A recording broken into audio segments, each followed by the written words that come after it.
Ya, halo sahabat tani, ketemu lagi bersama saya di Dunia Tani. Oke, sahabat tani, di kesempatan video kali ini Dunia Tani akan bagikan aktivitas dunia tani yang ada di perkarangan belakang rumah, yaitu masih satu tema ya, berkebun di perkarangan belakang rumah. Nah, untuk video kali ini Dunia Tani akan berbagi pengalaman ya, dan berbagi ilmu pada teman-teman maupun sahabat tani. Sebelum kita lanjut ke pembahasan ya, simak saja video kali ini sampai selesai agar apa? Teman-teman tidak rugi menonton video kali ini. Jadi ada manfaat dan ada uh, gunanya bagi teman-teman. Itu loh ya. Oke, langsung saja saya bagikan. Jadi saya akan merawat tanaman tomat. Nah, tanaman tomat ya, sorry. Tanaman tomat ini sangat simpel perawatannya, tidak ribet, tidak muluk-muluk teman-teman ya. Apalagi di masa generatif ya, seperti di video sebelumnya Dunia Tani kan sudah bagikan ya, tanaman tomat Dunia Tani sudah memasuki generatif. Nah, untuk saat ini perawatannya teman-teman ya, perawatannya itu simpel sekali, mudah ya. Cukup kita buangi ranting-ranting yang tua. Jadi bisa disebut adalah pruning ya, pruning tanaman tomat itu ya. Nah, karena masa generatif ini, jadi unsur hara pada tomat itu dibagi teman-teman. Ada yang dari dibagi batang, dibagi daun, dibagi sama buahnya, itu ya. Jadi tidak yang kering saja yang dibuang, melainkan ada yang hijau. Itu pun ada caranya. Caranya batas dari buah itu teman-teman. Untuk tanaman tomat ya. Nanti akan saya kasih tunjuk pada teman-teman juga. Nah, untuk tanaman yang ada di perkarangan belakang rumah Dunia Tani sudah mulai habis ya, sudah mulai tidak menghijau teman-teman ya, karena sudah banyak yang dipanen dan sudah banyak juga yang ditanam. Nah, terutama daun bawang Dunia Tani ya. Untuk saat ini banyak sekali yang berumur hampir 1 bulan, ada juga yang 1 bulan teman-teman ya. Nanti akan saya kasih tunjuk ya.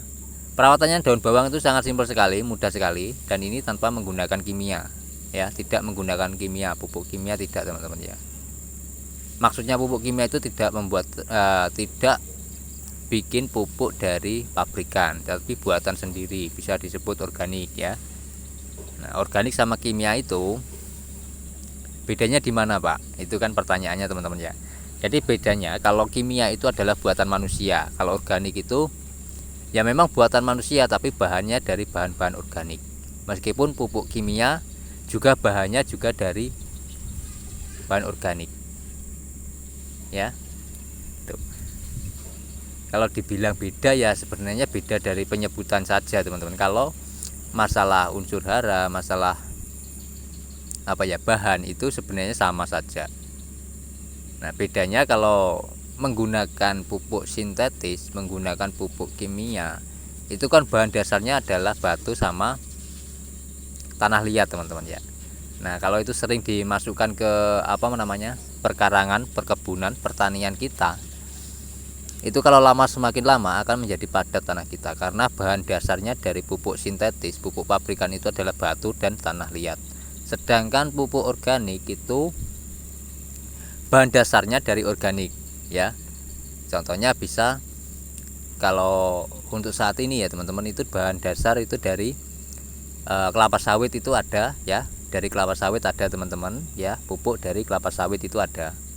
Bahan dasarnya dari jangkos maupun solid itu ya, itu bahan dasar bikin pupuk organik. Itu aman, kalau itu aman teman-teman, tidak membuat tanah kita menjadi keras. Nah, kalau pupuk kimia itu yang non organik, itu kan dari bahan dasarnya batu sama tanah liat itu teman-teman ya. Seperti NPK itu banyak sekali yang menggunakan bahan dasar tanah liat ya. Itu. Oke, dari sini paham ya. Jadi itu yang saya bagikan pada teman-teman, dan saya akan mulai merawat daun bawangnya. Cukup kita cabuti rumput saja teman-teman ya, rumput-rumput itu kita cabut ya. Jadi semua yang ada di tanaman Dunia Tani yang ada di perkarangan belakang rumah itu melalui sistem pruning, apapun tanamannya teman-teman ya. Mau daun bawang, mau cabai, mau apa namanya, tomat. Nah, seperti ini bisa dilihat ya. Nah, saya pangkas ya. Jadi batasnya ini teman-teman, buahnya ini ya. Yang di atasnya itu jangan dipangkas, karena itu masih berfungsi untuk fotosintesis itu ya. Dan ini tanaman cherry, tomat cherry teman-teman. Berarti beda ya, ini tomat cherry dan yang sebelah ini tomat sayur. Tuh, tanaman oyongnya saya melalui pruning juga. Tujuannya agar apa, unsur hara itu tidak terlalu banyak untuk batang, untuk daun, melainkan untuk buah. Itu ya teman-teman ya. Tuh. Nah, kita mulai perawatan daun bawang ya, kita cabut saja teman-teman ya. Untuk rumput-rumput yang liar seperti ini kita cabut, tapi tidak kita buang, melainkan saya kembalikan ke bedengannya teman-teman.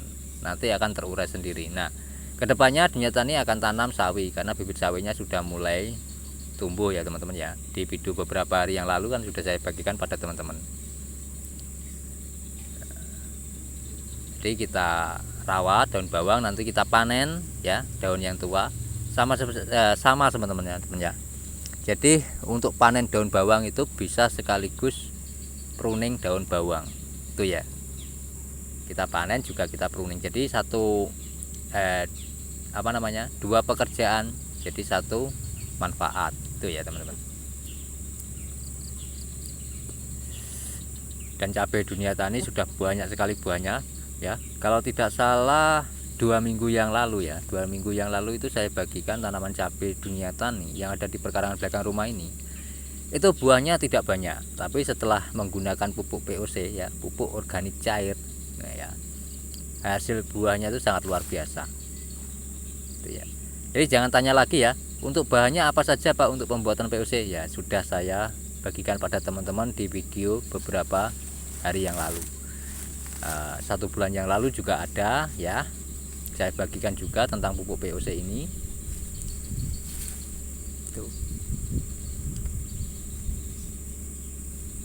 Jadi lahannya sudah mulai ini ya teman-teman ya, langka tanamannya. Yang ada yang subur sekarang tinggal kucai ataupun daun bawang, daun Cina, bisa disebut daun Cina. Kalau kucai ini mudah sekali tanam ya teman-teman, tidak perlu pupuk apapun, bisa tumbuh subur asal tanah kita sehat, bagus, tumbuhnya bagus juga.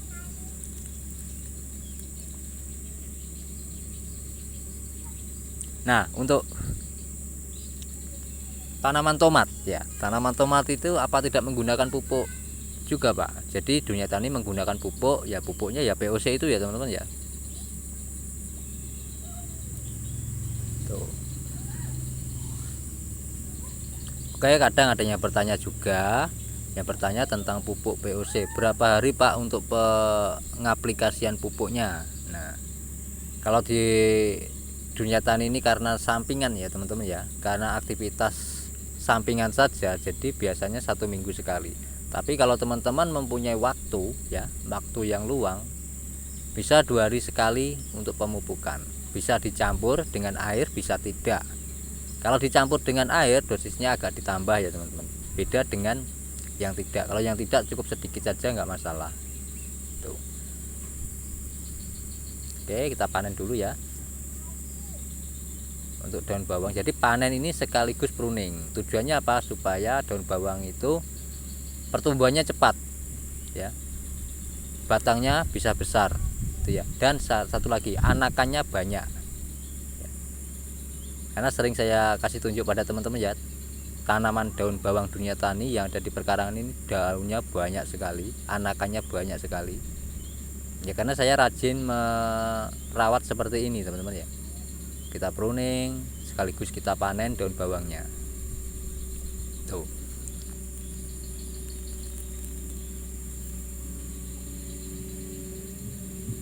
Oke, dari sini paham ya, sudah jelas ya, bisa diambil titik poin dan sisi positif. Semoga bermanfaat bagi teman-teman dan sahabat-sahabat tani, terutama di warga perkotaan ya, yang mempunyai lahan perkarangan, mau di teras, mau di atap rumah ya. Biasanya kalau rumahnya itu bertingkat, pasti akan ada terasnya teman-teman ya. Itu bisa kita manfaatkan. Jadi jangan dipandang hasilnya ya teman-teman, tapi produktivitasnya lahan itu ya. Kalau hasil itu belakangan teman-teman ya, karena kita tidak dijual melainkan dikonsumsi sendiri ya. Contohnya Dunia Tani ini menanam di perkarangan belakang rumah sedikit saja, tapi bisa bermanfaat sekali bagi saya sendiri teman-teman ya.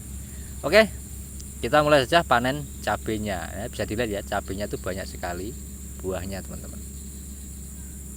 Hanya satu pokok saja tapi lumayan untuk membantu kehidupan sehari-hari teman-teman ya. Tuh bisa dilihat ya. Nah banyak sekali kan buahnya. Ini hanya menggunakan pupuk POC. Nah untuk hama tidak ada teman-teman ya, hamanya itu tidak ada, maupun lalat buah itu tidak ada teman-teman di sini. Sebenarnya untuk lalat buah ini mudah sekali ya, karena ada yang berkomentar juga ya, saya lupa di beberapa hari yang lalu. Oke, saya jawab di sini ya. Lalat buah itu sebenarnya kalau kita rajin menyisakan ya, memisahkan buah-buah yang jatuh, buah yang sudah busuk kita pisahkan sendiri, itu aman teman-teman. Karena biasanya lalat buah ini terjadi karena adanya buah-buah yang busuk ini. Oke, dari sini paham ya? Sudah saya jawab secara simpel saja. Saya akhiri video kali ini, semoga bermanfaat. Sampai ketemu di video saya selanjutnya. Untuk lalat buah selengkapnya akan saya bahas di video selanjutnya. Oke, saya akhiri. Wassalamualaikum warahmatullahi wabarakatuh.